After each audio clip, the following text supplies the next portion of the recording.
نحمده ونصلي على رسوله الكريم اما بعد فاعوذ بالله من الشيطان الرجيم بسم الله الرحمن الرحيم رب اشرح لي صدري ويسر لي امري واحلل عقدة من لساني يفقهوا قولي.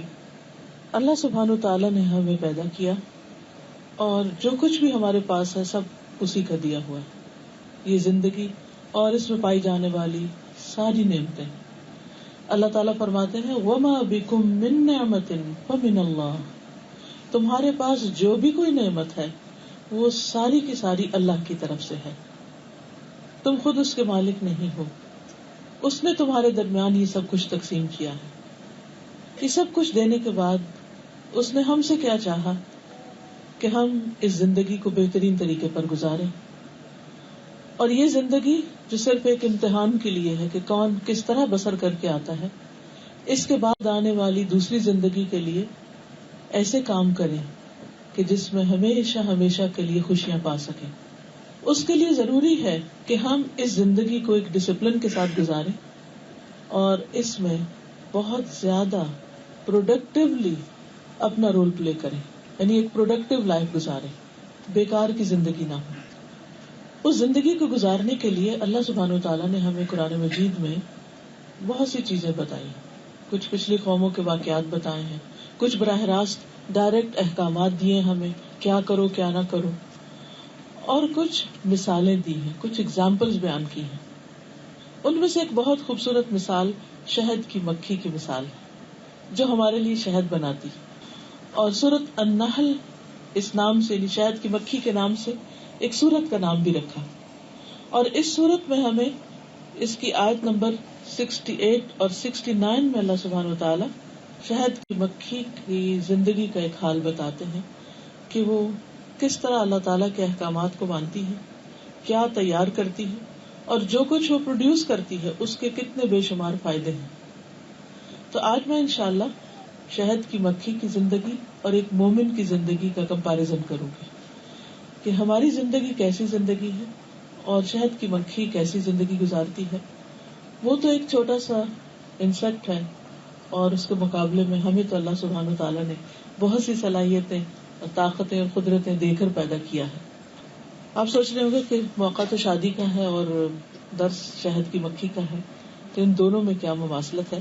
اصل میں شادی انسان کی زندگی میں ایک ایسا موڑ ہوتی ہے جو ایک یوں کہہ لیجیے کہ اس سے پہلے ایک تیاری کا دور ہوتا ہے اور شادی کے بعد انسان ایک پروڈکٹیو لائف میں داخل ہو رہا ہوتا ہے.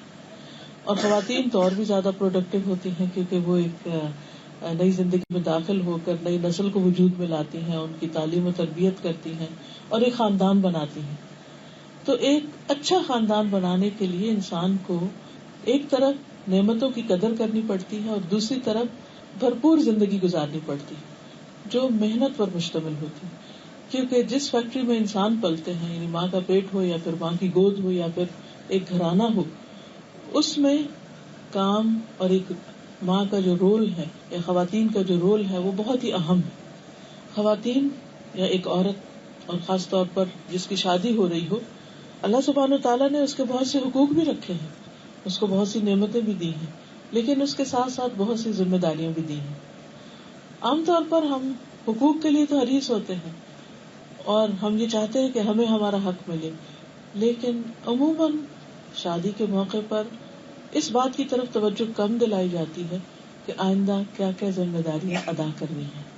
ان ذمہ داریوں کا تو انسان ساتھ ساتھ اس کو شادی سے پہلے بھی کچھ معلوم کرنے کی کوشش کرتا ہے، اور ویسے بھی ہماری مشرقی مائیں جو ہیں وہ بچپن سے ہی لڑکی کے ذہن میں یہ ڈالنا شروع کر دیتی ہیں کہ تمہاری شادی ہونی ہے اور شادی کے بعد تمہارا کیا بنے گا اور تمہیں اس کے لیے کیا کیا کرنا ہے.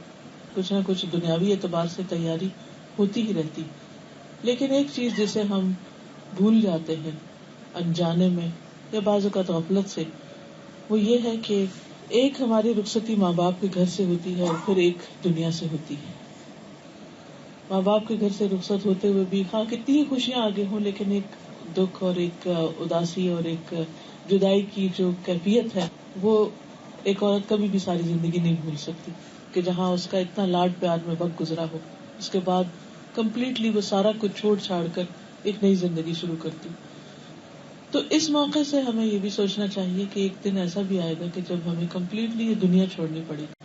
شادی کے بعد تو ہم پھر واپس پلٹ کے ماں باپ کے گھر جا بیٹھتے ہیں, ملتے ہیں, جلتے ہیں, اور رشتے تو باقی رہتے ہیں, وہ تو کوئی نہیں ختم کر سکتا.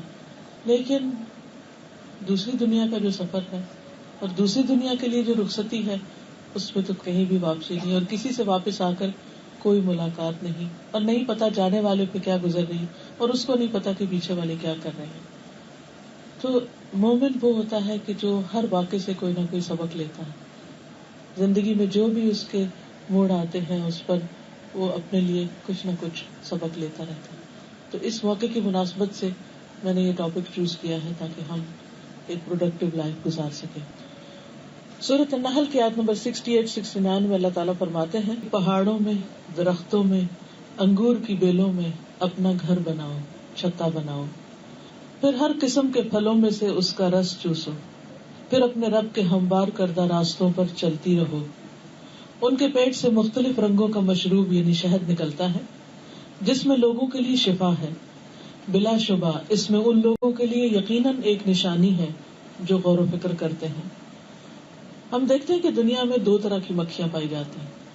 ایک وہ مکھی جو اذیت دیتی, تکلیف دیتی, بیماریاں پھیلاتی, پریشان کرتی, اور دوسرے وہ مکھی جو شفا والا شہد بناتی, انسان کو فائدہ ہی فائدہ پہنچاتی ہے.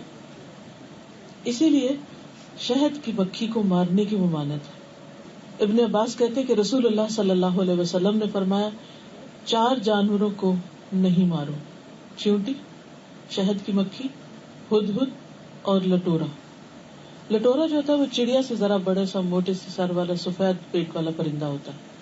تو ان 4 جانوروں کو مارنے سے منع کیا.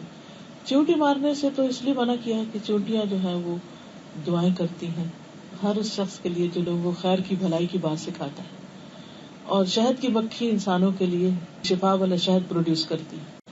اور اسی طرح ہدہد جو تھی اس نے حضرت سلیمان علیہ السلام کو ملکہ بلقیس کے بارے میں آ کے بتایا تھا, اور اس کا جو مشاہدہ ہے اور اس کا جو سروے ہے وہ بہت ہی زبردست ہے. تو میں یہ سوچتی ہوں کہ بعض اوقات ہم دیکھتے ہیں کہ جانور ایسے اڑے پھرتے ہیں, ان کو کیا سمجھ, ان کو کیا پڑھو. خاص طور پر اس موسم میں دبئی میں آپ دیکھیں کہ کتنے پرندے مائگریٹ کر کے رنگا رنگ کے آئے ہوئے ہیں, اور وہ آتے ہوں گے, دیکھتے ہوں گے لوگ کیا کر رہے ہیں, گاڑیاں کدھر بھاگ رہی ہیں, نئے نئے مکان بن رہے ہیں, کیسی کیسی ترقی ہو رہی, تو وہ بھی مشاہدہ کرتے ہوں گے. جیسے ہدہد نے جا کے مشاہدہ کیا کہ یہ کیسی قوم ہے جو سورج کو پوجتی, ہم تو اپنے رب کی عبادت کرتے ہیں اور یہ سورج کے آگے جھک رہے ہیں. تو ہم سمجھتے ہیں کہ شاید دوسری مخلوق کے اندر سمجھ نہیں ہے, وہ بول نہیں سکتے, بتا نہیں سکتے, اس لیے ہمیں سمجھا نہیں سکتے, لیکن یا وہ ہمارے حق میں گواہ ہوتے ہیں یا قیامت کے دن خلاف گواہ بھی بنیں گے.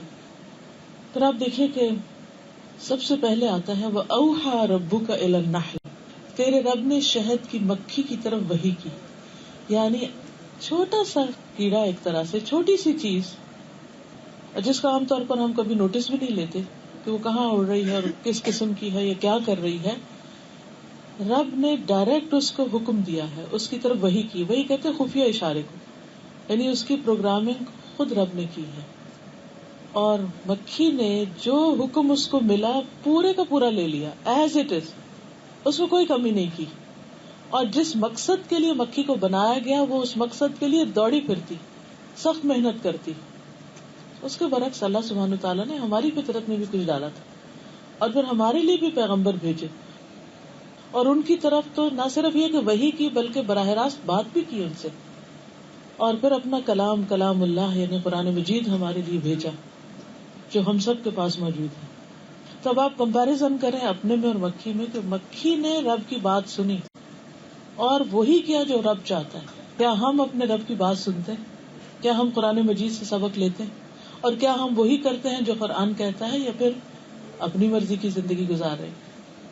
دیکھیے دو طرح زندگی بسر کی جاتی نا, ایک اللہ کی مرضی کے مطابق اور ایک اپنی مرضی کے مطابق. جو اپنی مرضی کے مطابق گزارتا ہے وہ پھر اس انجام کو نہیں پہنچے گا جو اللہ کی مرضی کے مطابق گزاری ہوئی زندگی کا, کیونکہ ہم سب نے واپس اللہ کی طرف لوٹنا ہے اور اس سے جا کے ملاقات کرنا ہے. اور اس حال میں ہر شخص ملے گا کہ 1-on-1 ملاقات ہونے والی ہے. ہم میں سے ہر شخص اپنے رب کے سامنے جا کے کھڑا ہوگا, اور اس کو بتانا ہوگا کہ وہ زندگی میں کیا کر کے آیا. تو ایسی صورت میں ہم مکھی کی زندگی سے سبق لیں کہ ہم کس طرح اپنی لائف کو گزار رہے ہیں. اب آپ دیکھیے کہ مکھی نے جب رب کی بات مانی تو وہ فائدہ مند بن گئی. اگر وہ نہیں مانتی تو ہو سکتا ہے وہ دوسری عام مکھیوں کی طرح ہوتی کہ جو انسان کی اذیت کا باعث ہے. تو مومن بھی وحی کی پیروی کرتا ہے. اللہ سبحانہ وتعالی سورۃ الاعراف میں فرماتے ہیں اتبعوا ما انزل الیکم من ربکم ولا تتبعوا من دونہ اولیاء قلیلا ما تذکرون. اس کے پیچھے چلو جو تمہاری طرف تمہارے رب کی طرف سے نازل کیا گیا ہے, اس کو مانو اور اس کے سوا اور دوستوں کی پیروی مت کرو, بہت کم تم نصیحت قبول کرتے ہو, یعنی مانتے کم ہو. اللہ سبحانہ وتعالیٰ نبی صلی اللہ علیہ وسلم سے فرماتے ہیں اتبع ما اوحی الیک من ربک, آپ بھی اس کی پیروی کریں جو آپ کی طرف آپ کے رب کی جانب سے اتارا گیا ہے. اگر اللہ کے رسول صلی اللہ علیہ وسلم کو یہ حکم دیا جا رہا ہے تو ہمارے لیے پھر کیا حکم ہے. رسول اللہ صلی اللہ علیہ وسلم نے فرمایا میں تمہارے درمیان دو چیزیں چھوڑ کر جا رہا ہوں, تم ہرگز گمراہ نہ ہوگے جب تک ان دونوں کو مضبوطی سے تھامے رکھو گے, ایک اللہ کی کتاب اور دوسرے اس کے نبی کی سنت. پھر آپ دیکھیے کہ جس طرح مکھی اپنا کام کرنا چھوڑ دے, آگے جا کے میں تفصیل سے بتاؤں گی کہ جو مکھی کام نہیں کرتی دوسری مکھیاں مل کے اس کو مار دیتی ہیں. جو مکھی کسی غلط پھول پر بیٹھ کر آ جائے جو زہریلا ہو یا نقصان دینے والا ہو یا اس چھتے کو نقصان پہنچا سکتا ہو یا شہد میں کسی قسم کی گڑبڑ کر سکتا ہو, مکھیاں اس کو مار ڈالتی ہیں, اس کو اندر ہی آنے کی اجازت نہیں ہوتی. یعنی کس طریقے سے ان کا سارا نظام کام کرتا ہے. تو اب آپ دیکھیے کہ یہاں پر بھی ہمارے لیے کیا تاکید ہے. ابو بکر صدیق رضی اللہ تعالیٰ عنہ کہتے ہیں میں کسی بھی ایسی چیز کو نہیں چھوڑ سکتا جسے رسول اللہ صلی اللہ علیہ وسلم اپنی زندگی میں کرتے رہے تھے, میں اس پر ضرور عمل کروں گا. یعنی میرے لیے بہترین رہنمائی کس کی ہے؟ اللہ کے رسول صلی اللہ علیہ وسلم کی, کیونکہ میں ڈرتا ہوں کہ اگر میں نے آپ کے کیے ہوئے کسی عمل کو چھوڑا تو میں گمراہ ہو جاؤں گا. یعنی میری زندگی نبی صلی اللہ علیہ وسلم کی زندگی کے مطابق ہوگی. پھر ہم دیکھتے ہیں کہ اللہ سبحانہ تعالیٰ نے مکھی کو کیا حکم دیا, ان اتخذی من الجبال بیوتا ومن الشجر ومما یعرشون, کہ پہاڑوں میں اور درختوں میں اور انگور کی بیلوں میں اپنا گھر بناؤ. ہمیں کیا کہا گیا ہے؟ ہمیں بھی گھر بنانے کا حکم ہے, اور شادی کرنا کیا ہے؟ دراصل گھر بنانا. اسی لیے عورت کے لیے سب سے معزز پیشہ, سب سے آنریبل جاب کیا ہے کہ وہ کیا ہو؟ ہوم میکر, کہ ایک عورت گھر بنانے والی ہو. ایک عورت دنیا بھر کے کارنامے سر انجام دے, لیکن اگر وہ گھر میں ناکام ہے یا وہ گھر نہیں بنا سکتی یا گھر کی تعمیر نہیں کر سکتی تو وہ کامیاب عورت نہیں ہے. ایک مرد کے لیے کامیابی کے کئی کام ہو سکتے ہیں, لیکن عورت کی کامیابی کا معیار اس کا گھر ہے کہ اس نے اپنا گھر کیسا بنا رکھا ہے, اس کے اندر گھر والوں کے لیے کیسی راحت اور سکون ہے. سب سے پہلے وہ اپنے میاں کے لیے کتنے سکون کی باعث ہے, کیونکہ شادی میاں کے ساتھ ہوتی تب گھر بنتا ہے, شادی کے بغیر تو گھر نہیں بنتا. ایک عورت اکیلے سنگل جتنا عرصہ مرضی گزارے, یا اگر شادی کے بعد بھی سنگل لائف گزار رہی ہے تو اس سے وہ گھر تو نہیں بن سکتا. گھر بنتا ہے شوہر بیوی کے ملاپ سے, اور پھر دونوں کی ذمہ داری بنتی ہے کہ وہ ایک دوسرے کے لیے کیئرنگ ہو, لونگ ہو, کیونکہ صرف ون سائیڈڈ سے بھی کام نہیں چلتا کہ ایک شخص ساری محبت دیتا رہے, سارا خیال کرتا رہے, ہر کام کرتا رہے اور دوسرا پرواہ بھی نہ کرے, تو اس سے بھی انسان کی زندگی مکمل نہیں ہوتی. تو بہترین زندگی کیا ہے کہ جس میں شوہر بیوی سے اور بیوی شوہر سے محبت کرتے, کیونکہ نکاح کے رشتے کا مقصد ہی کیا ہے, وَجَعَلَ بَيْنَكُمْ مَوَدَّةً وَرَحْمَةً, کہ تمہارے درمیان اس نے محبت, اور مودت جو ہوتی ہے وہ محبت سے بھی اگلا درجہ ہے. یعنی ایک تو محبت ہے ماں باپ سے کرتے ہیں, بہن بھائی سب سے, لیکن ایک شوہر بیوی کی محبت ہے, اس کو محبت نہیں کہا گیا, اس کو مودت کہا گیا, وہ خالص محبت. اور پھر رحمت, ایک دوسرے کے لیے مرسی, کائنڈنس, ہمدردی. اور پھر کیسی ہمدردی کہ انسان اپنی قربانی کر کے اپنے جذبات کی, اپنی ضروریات کی دوسرے کا خیال کرنے والا. اب آپ دیکھیے کہ ہسبینڈ وائف کے لیے کتنی قربانیاں کرتا ہے. بعض اوقات ہمارے پاس جو کچھ ہوتا ہے, عام طور پہ جو عورتیں جاب نہیں کرتی گھروں میں رہتی ہیں اور ساری نعمتیں استعمال کر رہی ہوتی ہیں, وہ کس کی قربانی اور کس کی محنت سے ان کے پاس آتا ہے, اور اس پر وہ کس درجے کی شکر گزار ہوتی ہیں. اور اسی طرح شوہر کے لیے گھر کو قابل سکون بنانا اور اس میں ہر چیز کو اپنی جگہ پر رکھنا اور بچوں کی صحیح تربیت کرنا اور ایک گھر کو ایک کمفرٹ زون بنانا، یہ کس کا کام ہے؟ عورت کا. اس کے لیے وہ قربانی دیتی. تو دونوں ایک دوسرے کے لیے قربانی دیتے ہیں، تب ایک خوبصورت زندگی وجود میں آتی. حضرت خدیجہ رضی اللہ تعالی عنہا جو ہے، ان کے بارے میں آپ دیکھتے ہیں کہ نبی صلی اللہ علیہ وسلم سے اگرچہ وہ 15 سال بڑی تھی، لیکن انہوں نے کبھی یہ نہیں کہا کہ میں بڑی ہوں اور آپ تو چھوٹے ہیں اور آپ کو کیا پتا. انہوں نے شوہر کی حیثیت کو تسلیم کیا کہ وہ آپ کے شوہر ہیں. اور جب نبی صلی اللہ علیہ وسلم غار حرا سے آتے ہیں تو کس طرح وہ ان کو کمفرٹ دیتی ہیں. ہرگز نہیں، اللہ کی قسم، اللہ آپ کو کبھی بھی رسوا نہیں کرے گا. نبی صلی اللہ علیہ وسلم کانپ رہے ہوتے ہیں، خوف زدہ ہوتے ہیں، وہ کہتے ہیں مجھے اپنی جان کا ڈر ہے، میرے ساتھ ایسا حادثہ پیش آ گیا. وہ بھی سنبھل نہیں پا رہے ہوتے. حضرت خدیجہ ان کو کمبل اڑا دیتی ہیں اور پھر اس کے بعد جب وہ تھوڑا سکون میں آتے ہیں تو اپنے چچا زاد کے پاس لے جاتی ہیں. کتنا بڑا رول ہے یہ، ہے ایک مثالی عورت کا رول. اور حضرت خدیجہ کو جنت میں موتیوں کے محل کی خوشخبری دی گئی تھی، کیونکہ نبی صلی اللہ علیہ وسلم کے ساتھ ہر مقام پر وہ ساتھ ہیں، ہر جگہ وہ آپ کو کمفرٹ دے رہی ہیں. حتیٰ کہ شیب ابی طالب میں جس وقت سارا سوشل بائیک آؤٹ ہو گیا، اکنامک بائیک آؤٹ ہو گیا اور شہر سے کٹ کر پہاڑوں میں جا کر لوگ رہنے لگے جن کے پاس کھانے پینے کے لیے بھی کچھ نہیں تھا، تو اس موقع پر بھی وہ ان کے ساتھ تھی. حتیٰ کہ وہ مسلسل تکلیف برداشت کرنے کی وجہ سے سخت بیمار ہو گئی اور جب وہ معاہدہ ختم ہوا اور واپس آئے لوگ تو اس سال ان کا انتقال ہو گیا. نبی صلی اللہ علیہ وسلم بھی ان سے کتنی محبت کرتے تھے. آپ فرماتے ہیں کہ قد رزقت حبھا، مجھے اللہ نے اس کی محبت کا رزق دے دیا، یعنی اللہ نے میرے دل میں خدیجہ کی محبت ڈال دی. حالانکہ وہ ان سے عمر میں اتنی بڑی. تو اصل چیز یہ نہیں ہوتی کہ کوئی عمر میں بڑا ہے یا چھوٹا ہے، یا قد میں بڑا ہے یا چھوٹا ہے یا کیا ہے. اصل چیز یہ ہے کہ بعض اوقات اللہ تعالیٰ کسی کی محبت دل میں ڈال دیتا ہے، اور بعض اوقات انسان کے نصیب میں اور طرح کے رزق تو ہوتے ہیں لیکن محبت کا رزق نہیں ہوتا. یہ بھی آزمائش ہوتی ہے، یہ بھی ایک امتحان ہوتا ہے. تو ہمیں جو بھی زندگی اللہ سبحانہ و تعالیٰ دے اس پر راضی رہ کر اللہ کی مرضی کے مطابق کام کرتے رہیں. اب آپ دیکھیے، شہد کی مکھی اس وقت پروڈکٹیو ہے جب اس کا ایک گھر ہے. ان اتخذی من الجبال بیوتا ومن الشجر ومما یعرشون، چاہو تو پہاڑ میں بنا لو، چاہو درخت پہ بنا لو، چاہے بیل پہ بنا لو، لیکن گھر بناؤ. اب انسانوں میں بھی، ہم میں سے بھی ہر ایک کا گھر مختلف طرح کا ہوتا ہے. کسی کا بہت بڑا مینشن ہوتا ہے، کسی کے ایک معمولی سا اپارٹمنٹ ہوتا ہے، اور کوئی لوگ کچی بستی میں رہتے ہیں. کہیں پر بھی بنے گھر، جو بھی قسمت میں ہو، اس پر نہیں رونا چاہیے یا اس پر فخر غرور نہیں ہونا چاہیے. اصل چیز یہ ہے کہ انسان دیکھے کہ گھر کا مقصد کیا ہے، گھر کس لیے بناؤ. پھر آپ دیکھیے کہ شہد کی مکھی ان میں سے جس علاقے کی بھی مکھیاں ہوتی ہیں، جیسے جیسا ماحول ہوتا ہے اس کے مطابق وہ اپنا ٹھکانہ بناتے ہیں. مومن بھی اپنے رب کا فرما بردار ہوتا ہے، اور جس طرح اس کا رب اس کو حکم دیتا ہے وہ اس کے مطابق اپنا گھر بناتا ہے.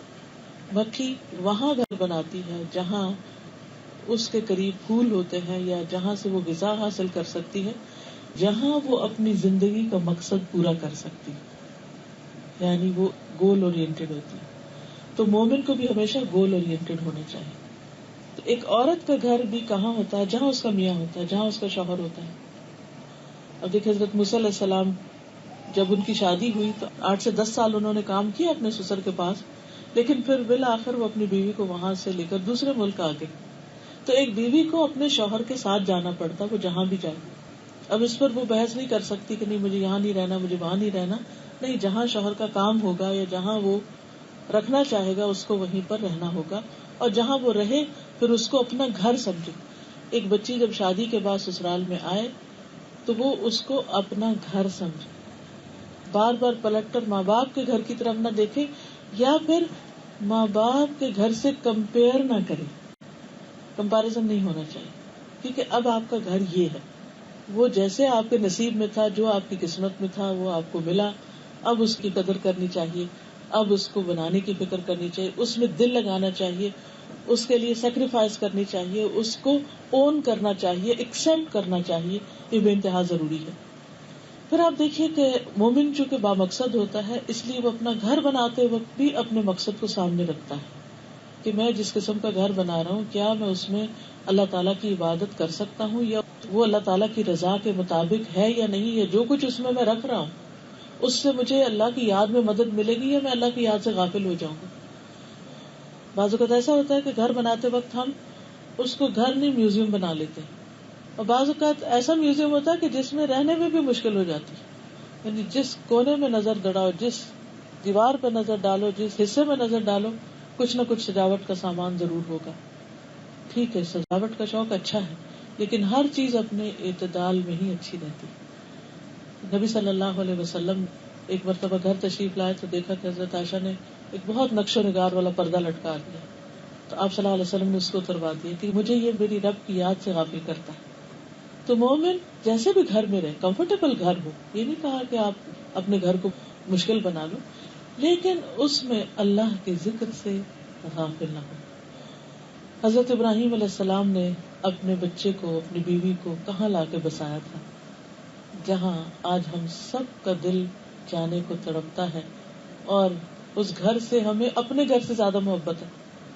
اگر دیکھا جائے تو کعبۃ اللہ سے، اس حرم سے ہمیں اپنے علاقوں، اپنے ملکوں، اپنے شہروں، اپنے وطنوں، اپنے گھروں، اپنے بیڈ روم سے زیادہ محبت ہے کہیں. لیکن وہ کس نے بنایا تھا؟ جس نے اللہ کی خاطر اپنے بیوی بچے کو اپنے سے جدا کیا اور ایک مقصد کے لیے وہ گھر بنایا. ربنا انی اسکنت من ذریتی بواد غیر ذی زرع عند بیتک المحرم ربنا لیقیموا الصلاۃ. اے ہمارے رب، بے شک میں نے اپنی اولاد کو تیرے حرمت والے گھر کے پاس ایسے میدان میں لا بسایا ہے جہاں کوئی کھیتی بھی نہیں ہے، کوئی رزق کا سامان نہیں ہے، اے ہمارے رب، تاکہ وہ نماز قائم کرے. تو مومن وہاں گھر بناتا ہے جہاں وہ اپنی عبادات کو صحیح طور پر ادا کر سکے. ایسی جگہ نہیں جہاں وہ اپنی عبادت سے، اپنی زندگی کے مقصد سے غافل ہو. نبی صلی اللہ علیہ وسلم نے فرمایا، آدمی کو چاہیے کہ اپنی قریبی مسجد میں نماز پڑھے اور مساجد کی تلاش میں نہ پھرتا رہے. یعنی صرف مسجد ہی نہ ڈھونڈتا رہے یا مارا ادھر ادھر، کبھی ایک مسجد میں کبھی دوسری میں، نہیں.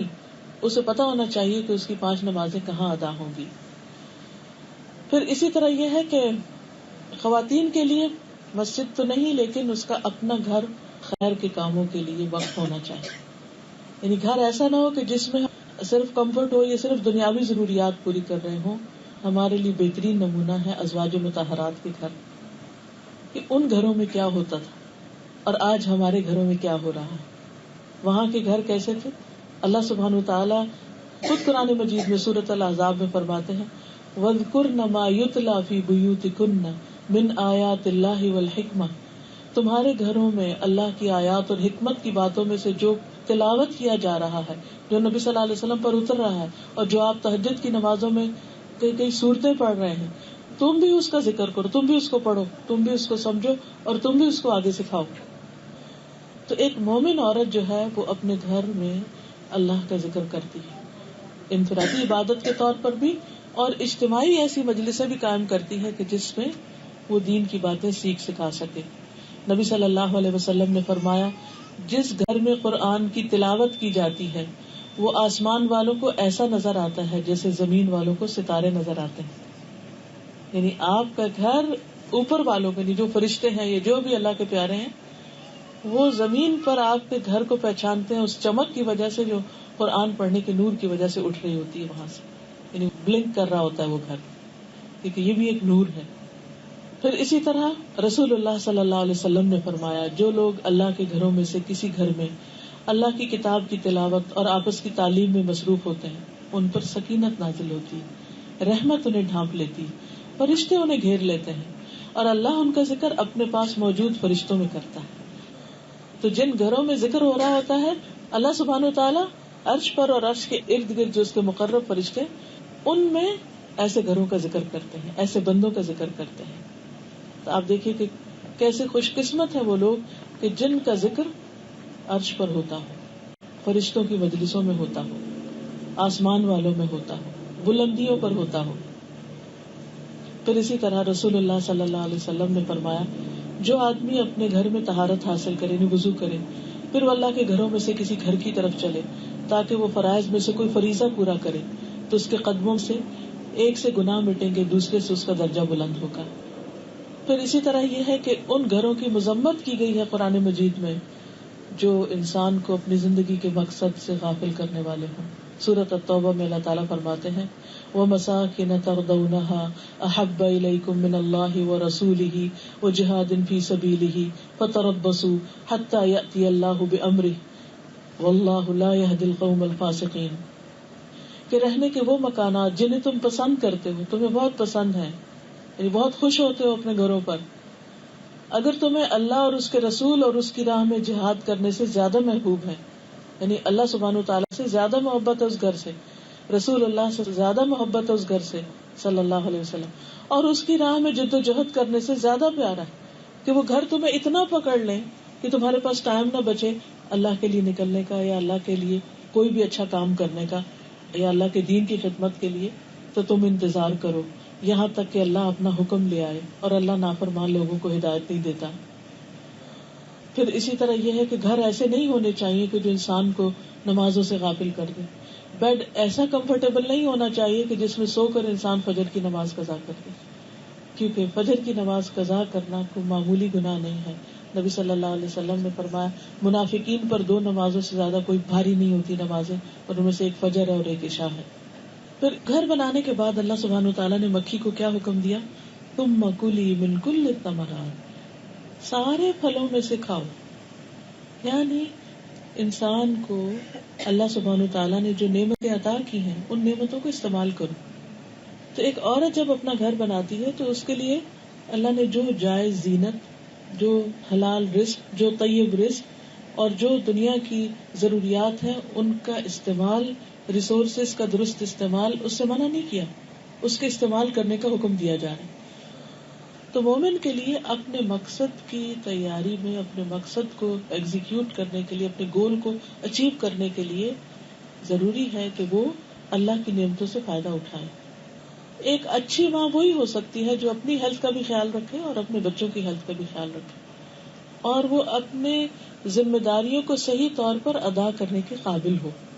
اگر وہ کسی بھی طرح اللہ سبحانہ تعالیٰ کی دی ہوئی نعمتوں سے فائدہ نہیں اٹھا سکتے، چاہے کسی جسمانی مشکل کی وجہ سے یا پھر ذہنی پریشانی کی وجہ سے، تو اس کا نقصان کیا ہوگا کہ آنے والی جو نسلیں ہیں وہ متاثر ہوں گی. آپ نے دیکھا ہوگا کہ اگر ماں خوش ہو، ماں ایکٹیو ہو، ماں بھاگتی دوڑتی ہو تو بچے بھی اس کے ساتھ چہچہاتے ہیں.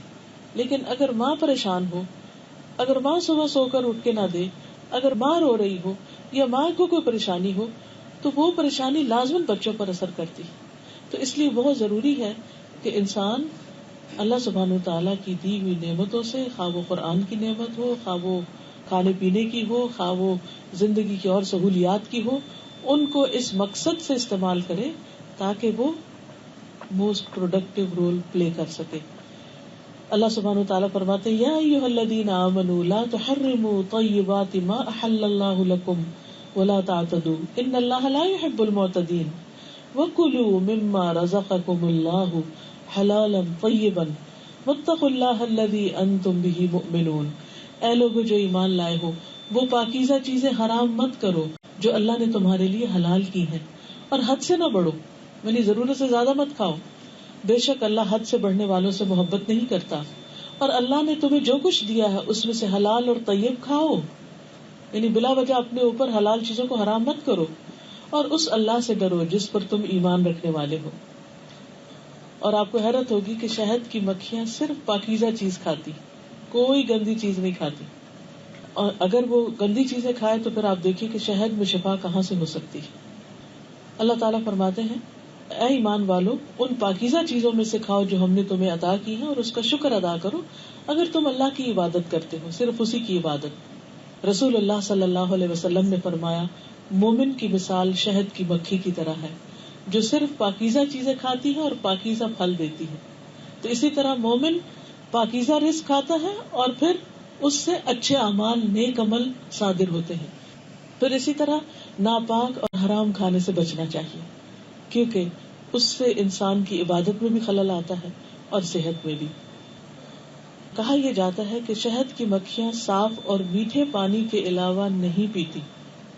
یعنی وہ گندے پانی پہ نہیں بیٹھتی، صرف پیور واٹر استعمال کرتی ہیں، اور اس کو حاصل کرنے میں سخت محنت کرتی ہیں، خواہ انہیں کتنی دور جانا پڑے. یعنی اگر ان کے آس پاس کے علاقوں میں پولوٹیڈ واٹر ہے تو اس کو نہیں لیں گی، دور کی اڑانے اڑے گی اور جا کر صاف ستھرے پانی کو پئیں گی. اور مومن کا معاملہ بھی یہی ہے. شداد بن اوس کی بہن ام عبداللہ نے ایک طویل دن اور سخت گرمی کی وجہ سے افطاری کے وقت نبی صلی اللہ علیہ وسلم کی طرف دودھ کا ایک پیالہ بھیجا، لیکن آپ نے دودھ لانے والے کو واپس کیا اور فرمایا، پوچھ کیا ہو یہ دودھ کہاں سے آیا؟ اس نے کہا یہ میری اپنی بکری کا دودھ ہے. آپ نے اس کو پھر واپس کیا اور فرمایا، بکری کہاں سے لی؟ اس نے کہا میں نے اپنے مال سے خریدی. تو آپ نے وہ دودھ پی لیا. دوسرے دن ام عبداللہ خود رسول اللہ صلی اللہ علیہ وسلم کے پاس پہنچ گئی، کہنے لگی، اللہ کے رسول صلی اللہ علیہ وسلم، میں نے طویل دن، لمبے دن اور سخت گرمی کی وجہ سے آپ کا خیال کرتے ہوئے کل دودھ کا پیالہ آپ کو بھیجا تھا، لیکن آپ نے میرے قاصد کو واپس پلٹایا، ایسا کیوں کیا؟ تو رسول اللہ صلی اللہ علیہ وسلم نے فرمایا، مجھ سے پہلے رسولوں کو یہی حکم دیا گیا کہ وہ طیب چیزیں کھائیں اور صرف نیک عمل کریں، کیونکہ نیک عمل اس سے متاثر ہوتا ہے. اگر انسان کا کھانا طیب نہیں ہوتا تو آپ دیکھیں کہ ویسے بھی اگر ایسی غذا انسان کھاتا ہے جس سے اسٹمک اپسٹ ہو جائے، جس سے طبیعت بوجھل ہو جائے، تو نہ نماز میں خشوع ہوتا ہے اور نہ ہی کوئی اور اچھا کام انسان کر سکتا ہے، تو طبیعت بوجھل رہنے لگتی ہے. تو اسی طرح اگر حرام رزق ہوتا ہے تو بھی انسان کے دل سے وہ جو روشنی ہوتی ہے وہ ختم ہونے لگتی ہے. پھر یہ ہے کہ شہد کی مکھیاں صرف اتنا کھاتی ہیں جتنی ضرورت ہوتی ہے. مومن بھی صرف ضرورت کا کھاتا ہے. رسول اللہ صلی اللہ علیہ وسلم نے فرمایا، مومن ایک آنت میں پیتا ہے اور کافر 7 آنتوں میں پیتا ہے. مومن اور کافر کے کھانے پینے کے انداز میں بھی فرق ہوتا ہے. اگلا حکم جو شہد کی مکھی کو ملا وہ ہے، فَاسْلُكِي سُبُلَ رَبِّكِ ذُلُلًا، پھر اپنے رب کے ہموار کردہ راستوں پر چلتی رہو. چلتی رہو یعنی نیکی اور بھلائی اور خیر کے کاموں میں، پروڈکٹیو کاموں میں چلتی رہو. شہد کی مکھی چونکہ ایک فائدہ مند چیز ہے، اسے لوگوں کے فائدے کے لیے پیدا کیا گیا. امت مسلمہ کو بھی اللہ تعالیٰ نے انسانیت کی بھلائی اور فائدے کے لیے بنایا. کنتم خیر امت اخرجت للناس، تم بہترین امت ہو، تمہیں لوگوں کے لیے نکالا گیا ہے، یعنی باقی انسانیت کی خدمت کے لیے، ان کی رہنمائی کے لیے، ان کی بھلائی کے لیے پیدا کیا گیا. تمہیں صرف ایک خود غرضی کی زندگی نہیں بسر کرنی کہ صرف اپنی ذات کی فکر کرو، صرف اپنے گھر کی، صرف اپنے بچوں کی. تمہیں اس معاشرے کی بھی فکر کرنی ہے اور دنیا بھر کے انسانوں کے لیے بھی فکر مند ہونا ہے. اور پھر ساتھ ہی ساتھ دنیا میں رہتے ہوئے اللہ کے ذکر سے غافل نہیں ہونا. اللہ تعالیٰ فرماتے ہیں، رجال لا تلہیہم تجارۃ ولا بیع عن ذکر اللہ واقام الصلاۃ وایتاء الزکاۃ یخافون یوما تتقلب فیہ القلوب والابصار. وہ لوگ جنہیں اللہ کے ذکر سے اور نماز قائم کرنے اور زکوٰۃ دینے سے نہ کوئی تجارت غافل کرتی ہے، نہ کوئی خرید و فروخت، وہ اس دن سے ڈرتے ہیں جس میں دل اور آنکھیں الٹ جائیں گی. یعنی مومن رہتا دنیا میں ہے، کام کاج کرتا ہے، خرید و فروخت کرتا ہے، بزنس کرتا ہے، تجارت کرتا ہے، لیکن اس کے ساتھ ساتھ نماز بھی ادا کرتا ہے، زکوٰۃ بھی ادا کرتا ہے اور اللہ کے ذکر میں مشغول رہتا ہے. اسود کہتے ہیں کہ میں نے حضرت عائشہ سے پوچھا کہ نبی صلی اللہ علیہ وسلم گھر میں کیا کرتے تھے؟ آپ نے فرمایا، آپ گھر کے کام کاج میں مصروف رہتے تھے اور جب نماز کا وقت ہوتا تو اٹھ کے چلے جاتے. یہ اللہ کے رسول ہیں صلی اللہ علیہ وسلم اور آپ گھر کے کام کاج میں لگے ہوئے. ہمارے یہاں تو عام طور پہ ہوتا ہے کہ مرد جب گھر آتے ہیں تو کہتے ہیں گھر سے ہمارا کوئی سروکار نہیں، خاتون خانہ جانے اور اس کا گھر جانے. لیکن اللہ کے رسول صلی اللہ علیہ وسلم ڈول کو بھی سی لیتے تھے، جوتے کی مرمت کر لیتے تھے، کپڑے کے پیبند لگا لیتے. ہم میں سے کتنے لوگوں کو پیبند لگانا آتا، لیکن اللہ کے رسول صلی اللہ علیہ وسلم خود اپنے ہاتھ سے سلائی کر لیتے تھے. اور اس کے علاوہ جھاڑو لگانے کا بھی آتا ہے کہ آپ جھاڑو دینے میں بھی آر محسوس نہیں کرتے تھے. جو بھی کام ہوتا تھا اپنے گھر والوں کی مدد کرتے. اگر دیکھا جائے تو گھر والوں کے کتنے کام تھے، کچھ خاص اتنا کام نہیں تھا. آپ کے تو باہر اتنے کام، اور پھر جب گھر آتے اور دیکھتے کہ بیوی کچھ کام کری تو اس کے ساتھ مدد کرواتے. تو اسی سے اچھے گھر بنتے ہیں کہ جس میں عام طور پر آپ دیکھیں کہ اگر شوہر آ کر بیٹھ جائے اور اخبار پڑھنے لگے، ٹی وی کھول لے تو عورت کو بہت غصہ آتا. لیکن اگر آ کر وہ 2 منٹ بھی کچن میں کھڑے ہو کر میں آئی ہیلپ یو، کہاں کوئی کام چاہیے کچھ، تو عورت کیا کہتی، اتنے پیارے دل کی، اتنے نہیں، آپ آرام کریں، آپ تھکے ہوئے آئے، آپ بیٹھے، میں خود ہی کر لوں گی. صرف وہ ایک اظہار کا فرق ہوتا ہے نا کہ وہ آ کے آفر کر دیتا ہے. تو جب وہ آفر کر دیتا ہے تو اس کو اتنا ہی چاہیے ہوتا ہے، اسے کام نہیں چاہیے ہوتا. کیونکہ اس کو اپنی ڈومین میں کسی کی دخل اندازی بھی پسند نہیں ہوتی، وہ اپنے کام اپنے طریقے سے کرنا چاہتی. لیکن صرف ایک جسچر ہوتا ہے نا، صرف ایک انداز ہوتا ہے کہ I am concerned, I am with you. تو وہ جو ایک مدد کا پہلو ہوتا ہے، اس سے گھروں میں ایک خوشحالی اور آپس کے تعلقات میں بہتری ہوتی ہے.